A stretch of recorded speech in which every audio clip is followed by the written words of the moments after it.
नमस्कार दोस्तों, मैं मनमोहन मिश्र एक बार फिर आप लोगों के बीच। आज बात अमित शाह से शुरू करेंगे।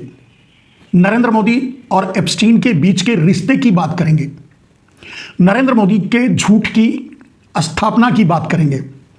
नरेंद्र मोदी के एप्स्टीन से रिश्ते कब से और कितने पुराने हैं, या यूं कहें कि 2014 से पहले जब वो प्रधानमंत्री नहीं थे तब से हैं, इसकी बात करेंगे। लेकिन सबसे पहली बात आपसे, मेरे दोस्त, मेरे देशवासी, मेरे भारतवासी, आप कभी यह समझ नहीं पाए कि आरएसएस पहले, बाद में मोदी, तो आरएसएस और भारतीय जनता पार्टी, खास करके आरएसएस की बात करें तो आरएसएस ने आपके हाथों में, भारतीय जनता पार्टी ने आपके हाथों में, मोदी ने आपके हाथों में अयोध्या, मथुरा, काशी का झुंझुना पकड़ा दिया और आपसे बजवाते रहे। आप बेफिक्र होकर के बजाते रहे, सब कुछ भूल करके कि आपकी नौकरी नरेंद्र मोदी खा गए। 2 करोड़ नौकरी देने का वादा किए थे, 2 करोड़ लोगों का हर साल नौकरी खा गए। महंगाई की दलदल में इस तरह आपको धकेल दिया कि आप शायद अब कभी उबर पाओगे अपनी गरीबी, अपनी मुफलिसी और अपने कर्ज के बोझ से। बिहार, उड़ीसा और कुछ ऐसे, मध्य प्रदेश, ऐसे बहुत से राज्यों को जहां नरेंद्र मोदी और भारतीय जनता पार्टी पहले कब्जा किया, उनको मजदूरों की फैक्ट्री बना के छोड़ दिया। किसानों पर 3 हमले किए, किसानों की जमीन छीनने के लिए। ये सारी बातें आपके सामने रखेंगे मेरे दोस्त। लेकिन ये सारी बातों से आप अनजान रहे, अज्ञान रहे और आप समझ नहीं पाए, क्योंकि आपके हाथों में धर्म का झुंझुना पकड़ा दिया गया था और आप बजा रहे थे। अब बात करते हैं, शुरू करते हैं अमित शाह से। अमित शाह ने अपने कहीं किसी बयान में यह कहा, आप जानते हैं मैं कोई क्लिप नहीं दिखा सकता, आप हमेशा सोशल मीडिया से जुड़े हैं, आपको सारी बातें मालूम हैं। मैं अपने तरीके से जो आप तक सच्चाई लाने की कोशिश करता हूं वो कर रहा हूं मेरे दोस्त। अमित शाह ने कहा कि राहुल गांधी झूठ बोल रहे हैं। राहुल गांधी झूठ बोल करके जो ट्रेड डील हुई है, या जो यूरोपियन कंट्री से जो डील हुई है, उस पर राहुल गांधी झूठ बोल रहे हैं। बस इतनी ही बात कह रहे हैं कि झूठ बोल रहे हैं। क्या झूठ बोल रहे हैं ये नहीं बोले, पूरे अपने वक्तव्य में आप देख लीजिए। राहुल गांधी झूठ बोल रहे हैं और मैं आपसे वादा करता हूं कि नरेंद्र मोदी जो कर रहे हैं वो आपके हित में है। बस जो कर रहे हैं और हित में है, जो कर रहे हैं वो हित में है। इसके अलावा क्या कर रहे हैं और क्या हित में है और कैसे हित में है, ये अमित शाह नहीं बोले मेरे दोस्त। राहुल गांधी को आज तक मैंने राजनीतिक जीवन में, अपने अध्ययन में, अपने रिसर्च में, जब से वो उनका बचपना था और जब वो राजनीति में शुरुआत की तब से लेकर आज तक, मैं पूरे देश और दुनिया को गारंटी दे सकता हूं, सामाजिक और सार्वजनिक रूप से राहुल गांधी ने जब भी जो भी बोला है वो सत्य बोला है। मैं उनके एक भी बात को आज तक पकड़ नहीं पाया, कॉन्ट्राडिक्ट नहीं कर पाया कि राहुल गांधी ने यहां झूठ बोला। उसको अमित शाह कह रहे हैं कि झूठ बोल रहे हैं। और जब से कम 2002 दंगा करवाने से, गुजरात में 59 कार सेवकों को जलवाने से लेकर के अपनी राजनीति, उसके पीछे भी अगर कहिए तो नरेंद्र मोदी जम्मू एंड कश्मीर में पंडितों का नरसंहार करवाने से लेकर के आज तक, अगर मैं जब से उनकी राजनीति को स्टडी करता हूं, जानने की कोशिश करता हूं, और जितना ही जानने की कोशिश करता हूं, मैं ये पूरे दावे से कह सकता हूं, ये पूरी गारंटी से कह सकता हूं और चैलेंज करके कह सकता हूं कि नरेंद्र मोदी आज तक कभी सच नहीं बोले हैं। मैं ढूंढ ही नहीं पाया, और ये पूरी देश और दुनिया को कहता हूं चैलेंज करके कि कोई भी एक वाकया या एक संवाद उनका या एक बात उनकी ये रखे और ये कहे कि नरेंद्र मोदी ने ये कहा था, ये किया, ये कहा था, ये सही था। नहीं, कोई नहीं दावा कर सकता। और कम से कम 2010 के बाद से नरेंद्र मोदी के करीब होने के नाते उन्होंने जितने झूठे वादे किए, देश बदलने के नाम पर, महंगाई के नाम पर, गरीबी के नाम पर, काले धन के नाम पर, एफडीआई के नाम पर, इतने झूठे वादे, उनके आसपास ही था मैं, इतने झूठे वादे किए, मतलब जितने वादे किए सबके सब झूठ थे। और अगर आज भी किसी के पास ताल कटोरा स्टेडियम 2000 मेरे ख्याल से 12 या 13 का वाकया, जहां रामदेव, भारत स्वाभिमानी, अरुण जेटली, राजनाथ सिंह उस मीटिंग में है, उसमें जो नरेंद्र मोदी ने बोला है, जो वादा किया है, जो बातें की है, उसे चलाकर देख ले, या भारतीय जनता पार्टी के जितने भी बड़े नेताओं ने शाइन करके दिया है कि वो क्या करेंगे सरकार में आने के बाद, अगर उसको सार्वजनिक किया जाए, मैं नहीं समझता कि एक भी सच, एक भी बात उन्होंने पूरी की या एक भी सच पर वो साबित उतरे। ये नरेंद्र मोदी के बारे में मेरा अपना एनालिसिस है, अपनी सोच नहीं है, अपना रिसर्च है, अपनी जानकारी है जो आप तक मैंने कहा। अब रही बात, आते हैं उस मुद्दे पर मेरे दोस्त कि नरेंद्र मोदी का रिश्ता एप्स्टीन से 2014 से पहले था। हम बार बार ये कहते थे कि Narendra Modi is a projected prime minister from America and चीन। ये मैं जब से 2014 में 25 तारीख को जैसे ही उन्होंने शपथ ग्रहण लिया, मेरे ख्याल से 25 को ही लिया, अंदाजा ही याद नहीं है पूरा, और उसके 2 दिन बाद उन्होंने जब काले धन को राष्ट्रीय संपत्ति घोषित न करके अंडरग्राउंड कर दिया, एसआईटी गठित कर दी, उस दिन से मैं वॉच कर रहा हूं, नरेंद्र मोदी ने कभी भूल करके भी सच नहीं बोला। और अब अगर इस बात का खुलासा, और तब से यह बात मैंने कहना शुरू कर दिया कि Narendra Modi projected prime minister हैं भारतीय पूंजीपतियों के, दुनिया के पूंजीपतियों के, अमेरिका और चीन जैसे पूंजीवादी देशों के, और नरेंद्र मोदी वही करना शुरू किए जो अमेरिका चाहता था, जो चीन चाहता था। लगातार अमेरिका और चीन के पक्ष में निर्णय लेते रहे, कोई कुछ बिगाड़ नहीं पाया। चुनाव जीतने के लिए उनके अलग हथकंडे थे। 2002 में जब वो प्राइम मिनिस्टर बनना चाहते थे, 2001 या 2 में मुख्यमंत्री बनना चाहते थे, गुजरात में चुनाव जीतना चाहते थे, नए नए मुख्यमंत्री बन के गए थे डेपुटेशन पे, तो जब चुन करके मुख्यमंत्री बनना चाहते थे, तब उन्होंने 59 कार सेवकों को जलवा करके गुजरात में दंगा करवाया, और उस दंगे पर रोटी सेक करके, राजनीति करके वो मुख्यमंत्री बने। भारतीय प्रधानमंत्री की कुर्सी पर बैठने के लिए उन्होंने न जाने कितने लोगों से समझौता किया, और किस तरह का किया, यही बात आपके सामने आज रखेंगे।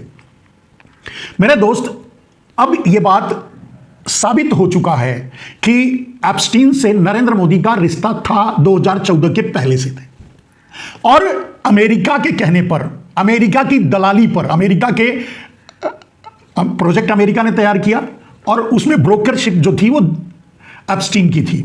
एप्स्टीन ने नरेंद्र मोदी को भारत में प्रधानमंत्री बनवाने का ठेका लिया था, और वो बखूबी निभाया।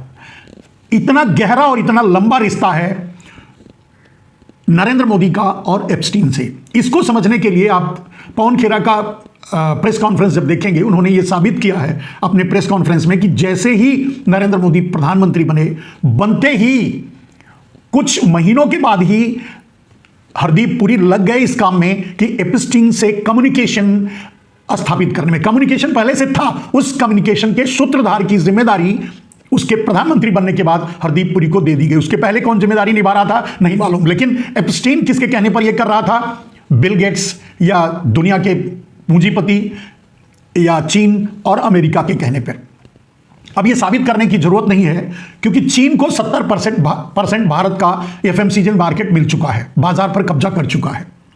आप छोटी से छोटी चीजें जो भी आप हाथ में आपके दिखेगी, आप यूज करते हैं, उसमें 70% जो भी खाते हैं, पीते हैं, नहाते हैं, धोते हैं, जो भी आपके जीवनचर्या में जिस चीज की जरूरत पड़ती है या ऑफिशियली कामकाज में, वहां 70% आपको चाइना का माल मिलेगा। भले ही भारत का लेबल हो, अडानी अंबानी का, लेकिन वो रहेगा मैन्युफैक्चर्ड बाई चाइना। चलिए, अमेरिका को आज धीरे धीरे आकर के वो भी पूरी तरह से सफल हो गया, और मेन प्रोजेक्ट अमेरिका और चीन के बीच जो बंटवारा था वो ये था कि कृषि पर अमेरिका निगाह डाल के रखा था, और सामरिक बाजार पर, मतलब हथियारों के बाजार पर, जो भारत हथियार खरीदता था उस पर वो अमेरिका चाहता था उससे खरीदे, और भारत के कृषि पर अमेरिका का कब्जा हो। चीन एफएमसीजी मार्केट पर कब्जा करना था, कर लिया। अमेरिका उस कोशिश में लगा रहा और करता रहा, धीरे धीरे करता रहा।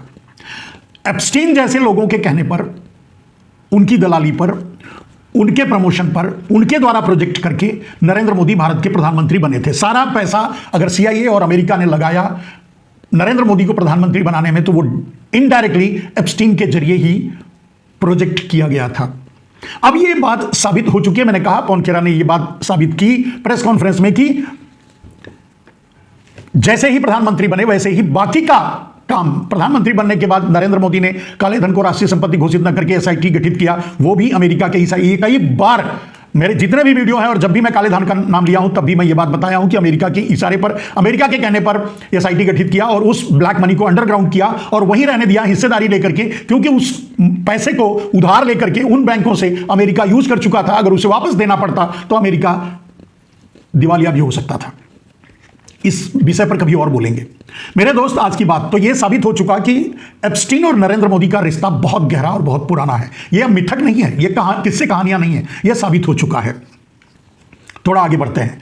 बिल गेट्स जैसे जो उस समय के 2010 से के आसपास के जो नरेंद्र मोदी के जब प्रधानमंत्री बनने की कोशिश में होड़ में लगे हुए थे, उस समय जो लोग थे वो बिल गेट्स जैसे लोग थे। आज इससे भी साबित हो गया कि बिल गेट्स के इतने पाप उजागर होने के बाद भी बिल गेट्स का स्वागत नरेंद्र मोदी भारत में करवा रहे हैं। एप्स्टीन होता तो उसका भी स्वागत उतने ही गर्मजोशी से नरेंद्र मोदी करते। एप्स्टीन के दलाल हरदीप पुरी का जब उन्होंने बर्थडे सेलिब्रेट किया तो इससे अंदाजा लगा लीजिए कि नरेंद्र मोदी की नीयत और नरेंद्र मोदी है कौन, यह समझने की आपको अब जरूरत नहीं रही। नरेंद्र मोदी ना भारत के हैं और ना भारत के प्रधानमंत्री। भारत को आज सुपर प्राइम मिनिस्टर के रूप में अमेरिका चला रहा है। उस कुर्सी पर जो भी बैठता है वो भारत का सुपर प्राइम मिनिस्टर होता है। वर्तमान में ट्रंप है। ट्रंप नरेंद्र मोदी से पहली बार बड़ा खुश था, बीच में दूसरे वहां राष्ट्रपति बने, उनसे भी, जो बाइडेन से भी कोई बहुत ज्यादा अनबन नहीं हुई, कोई बात नहीं हुई। लेकिन उस बीच जो अपमान हुआ था उसका बदला लेने के लिए इस बार ट्रंप नरेंद्र मोदी के पीछे हाथ धोकर पड़ गया। इसके लिए सारी बातें सामने आ रही हैं।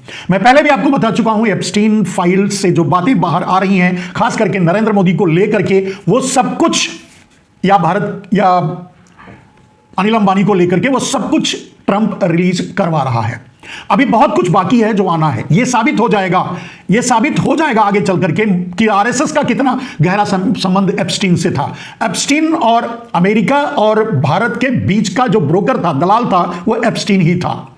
चाहे वो आरएसएस से को वहां से पैसा दिलाने वाले और सहयोग दिलाने वाली बात हो, चाहे यहां की नीतियों के विषय में बातें हो। नरेंद्र मोदी बिल गेट्स का स्वागत करके यह साबित कर दिया कि वो कौन है। लेकिन आगे मेरे दोस्त, नरेंद्र मोदी ने उस हरदीप पुरी का जो झूठ पे झूठ बोल रहा है उसका बर्थडे मनाते हैं, यानी उसके झूठ पर उसके साथ है। यानी नरेंद्र मोदी कहीं ना कहीं, नरेंद्र मोदी के सारे राज प्रधानमंत्री बनने के पहले से लेकर और अब तक के सारे राज हरदीप पुरी के पास हैं, इसलिए हरदीप पुरी को कुछ नहीं कह सकते। वैसे भी नरेंद्र मोदी ने झूठ को भारत में राष्ट्रीयता दिलाई है, झूठ को स्थान दिलाया है। अब भारत में कोई भी धड़ल्ले से झूठ बोलता है, चाहे वो अमित शाह हो, चाहे हरदीप पुरी हो, कोई बड़ी बात नहीं। बाकी सबके सब झूठ के धुरंधर हो चुके हैं भारतीय जनता पार्टी में, क्योंकि जब नरेंद्र मोदी झूठ का झंडा फहरा रहे हैं, झूठ बोलने का, तो दूसरों से वो कैसे सवाल कर सकते हैं कि तुमने झूठ बोला। पवन खेरा के एक और प्रेस कॉन्फ्रेंस से यह भी बात साबित हुई कि हरदीप पुरी का झूठ जो सामने आया कि हरदीप पुरी 14 बार मिल चुके हैं, जबकि उन्होंने 3-4 बार की बात का जिक्र किया था। एप्स्टीन ऐसा कोई आदमी नहीं था जिससे मिलने को हरदीप पुरी भूल जाते या नरेंद्र मोदी भूल जाते। उधर कम से कम 62 मेल्स सार्वजनिक किया पवन खेरा ने अपने प्रेस कॉन्फ्रेंस में। मेरे दोस्त, अब यह समझने की बात है आपको इस देश में कि इस देश को कौन चला रहा है।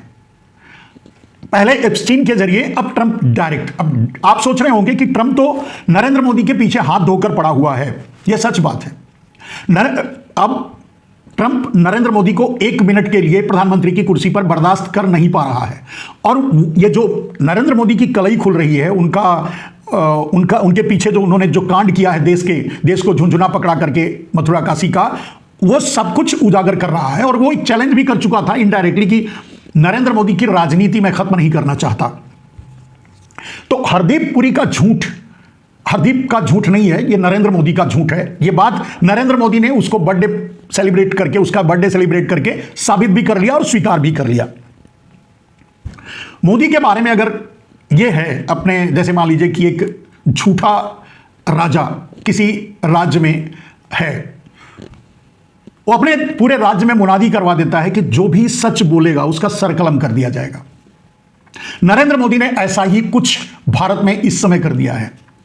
भारतीय जनता पार्टी के लोग, आरएसएस के लोग, नरेंद्र मोदी, उनका गुजरात लॉबी, ये सब के सब सबके सब झूठ के सिवा कुछ नहीं बोलते, बेचारे कुछ नहीं बोल पाते, क्योंकि उन्हें पता है कि राजा उनका सर कलम कर देगा। यानी नरेंद्र मोदी एक झूठे राजा हैं, नरेंद्र मोदी एक झूठे प्रधानमंत्री हैं, तो वो पूरे देश के हर आदमी से झूठ बोलवाना चाहते हैं, हर मंत्री से, हर नेता से, हर ब्यूरोक्रेट से, सबको झूठ में डुबो दिया है और झूठ के सहारे ही सरकार चला रहे हैं। अब उनमें से जो कोई सच बोलने की कोशिश कर देता है उसका क्या हाल होता है आपको पता है।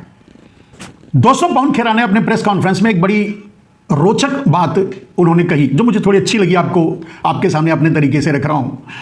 उन्होंने कहा कि हंस की आबादी बढ़ती जा रही है और कौवों की आबादी घटती जा रही है। यह सुनकर आपको भी आश्चर्य होगा, ऐसे कैसे हो गया कि ये तो इसका मतलब ये हो गया कि अच्छे लोग ज्यादा होते जा रहे हैं और बुरे लोग कम होते जा रहे हैं, अगर कौवे को बुरा मानते हैं तो। लेकिन उनके कहने का जो अर्थ था वो ये था कि इसके पीछे कन्वर्जन एक बहुत बड़ा कारण है। और वो कन्वर्जन क्या है कि देश का हर बलात्कारी, हर पापी, हर दुराचारी, चाहे वो एप्स्टीन जैसा ही क्यों ना हो, चाहे बिल गेट्स जैसा क्यों ना हो, चाहे हरदीप पुरी जैसा क्यों ना हो, बाकी मोदी तो नेता ही हैं, मतलब भगवान उनके ही हैं, अजन्मा, नॉन बायोलॉजिकल, सबके सब भारतीय जनता पार्टी के वॉशिंग मशीन के अंदर जाकर के बाहर निकल कर के हंस बन गए हैं, मानिए एकदम शुद्ध बन गए हैं। यह बड़ा रोचक था पवन खेरा का कहना, क्योंकि अच्छे लोगों की जो आबादी बढ़ रही है, यानी हंसों की जो व्हाइट कॉलर्स बढ़ रहे हैं, उसका कारण है कि भारतीय जनता पार्टी के मशीन से होकर गुजर रहे हैं। लेकिन सबके सब कौवे हैं, उनका इनडायरेक्टली कहना यह था। और बड़ी सटीक और बड़ी अच्छी बात जो मुझे पसंद आई, आपको मैं बताया, आप तो कई बार उनके मतलब प्रेस कॉन्फ्रेंस को देख चुके होंगे और सुन चुके होंगे। वैसे सिर्फ यही नहीं, मैं समझता हूं कि भारत के इंस्टीट्यूशन, भारत की ब्यूरोक्रेसी, भारत की विधायिका, भारत की न्यायपालिका, भारत का मीडिया तो खैर छोड़िए, वो तो डिफॉल्ट हो चुका है, वो तो डाबर बन चुका है, वो तो सुपारी बन चुका है, उसके बारे में वो गोदी है, आपको मालूम है, उसके बारे में कुछ नहीं कह सकते। मेरे दोस्त, मैंने इंस्टीट्यूशन की बात की कि AI समिट चल रहा है जिसमें बिल गेट का स्वागत होने वाला है, करवाने वाले, ये सामान्य है। किसी बलात्कारी का स्वागत करना नरेंद्र मोदी के लिए ना तो कोई नई बात है और ना नरेंद्र मोदी। अब नरेंद्र मोदी अगर एप्स्टीन के दोस्त हैं तो आप अंदाजा लगा सकते हैं नरेंद्र मोदी कौन है, फिर उसके बाद कुछ कहने के लिए बचता नहीं है। मेरे दोस्त, एक कौन सी गलगोटिया यूनिवर्सिटी है जो AI समिट में चाइना का माल ला करके दिखा दिया। अब ये कौन सी नई बात है? और उसने कहा कि मैंने बनाया है और फिर बाद में उसकी बेइज्जती हुई, उसको निकाल भी दिया गया। ये सारी प्रक्रिया हुई।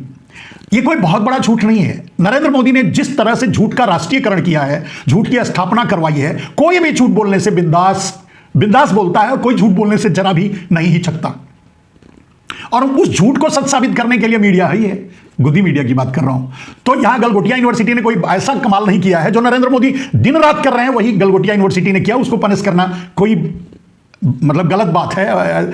सबके सब जब झूठ, हम कहते हैं भारत में जब कुछ बन ही नहीं रहा है और सबके सब या तो कहीं चाइना में ही बन रहा है, ठप्पा लगा करके भारत में बेचा जा रहा है, तो गलगोटिया ने भी ऐसे ही करने की कोशिश की। नरेंद्र मोदी हर पग पर, मैंने कहा, आज तक जब जिंदगी में सच नहीं बोले तो गलगोटिया से वो सच बोलने की कहां से उम्मीद करते, या ये देश अगर गलगोटिया से सच बोलने की उम्मीद किया और करके वहां गया तो मैं क्या बोल सकता हूं।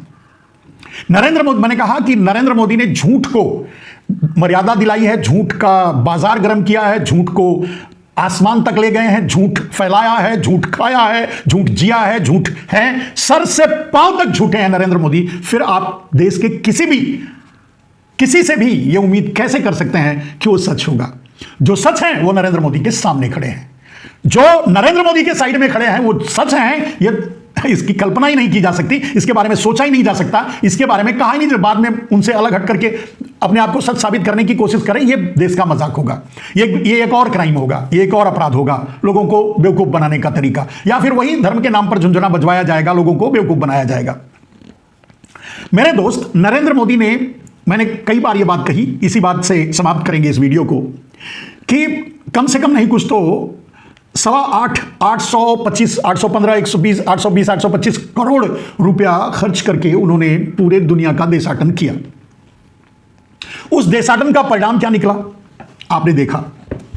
18% अमेरिका भारत पर टैरिफ लगाया है और भारत अमेरिका के माल पर 0% लगाएगा। भारत किससे तेल खरीदेगा? रूस से तेल नहीं खरीदेगा तो नहीं खरीदेगा। भारत अगर अमेरिका और वेनेजुएला से तेल खरीदेगा तो खरीदेगा। मैंने कहा ना कि अभी प्रधानमंत्री नरेंद्र मोदी को इसीलिए बनाया गया था कि जो अमेरिका कहेगा वही भारत करेगा, अमेरिका का पिट्ठू बन के रहेगा, अमेरिका का कॉलोनी बन के रहेगा। इसीलिए तो इतनी कोशिश की गई थी, एप्स्टीन जैसे दलालों को लगाया गया था। मेरे दोस्त, नरेंद्र मोदी के 820 करोड़ खर्च करने का परिणाम आपके सामने है। चीन, तुर्की, अजरबैजान डायरेक्ट खुल करके पाकिस्तान के साथ खड़े रहे। अमेरिका तो खड़ा ही है दीवार बन करके पाकिस्तान के साथ, और पाकिस्तान के साथ खड़ा होकर इतनी बेइज्जत कर चुका है नरेंद्र मोदी को, सीज फायर से लेकर अब तक, आप अच्छी तरह जानते हैं। मेरे दोस्त, कहने का अर्थ यह है कि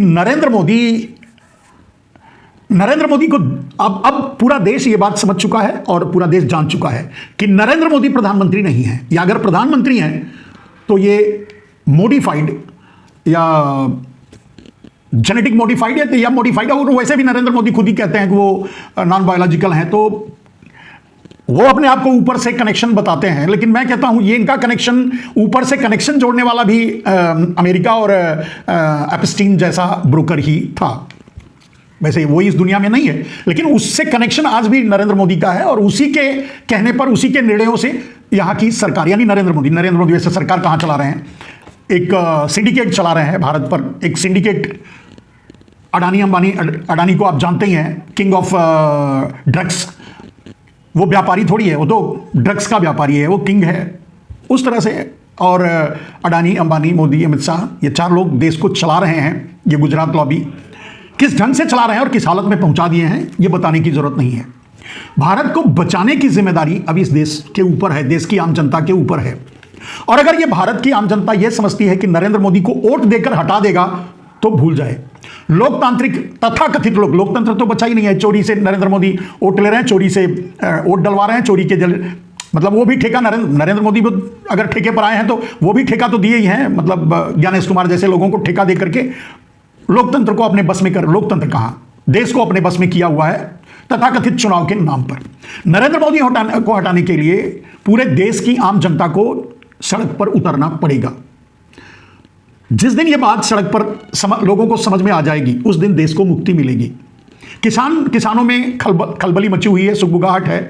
अगर किसान बाहर निकलते हैं, किसान मैदान में उतरते हैं, और उतरना पड़ेगा ही, दूसरा कोई रास्ता नहीं। आज नहीं उतरेंगे तो कल उतरेंगे, बहुत ज़्यादा देर होने पर ना उतरें, अगर जल्दी उतर जाए तो अच्छा है। तो पूरे देश को किसानों के साथ मिलकर के सड़क पर उतरना चाहिए और नरेंद्र मोदी को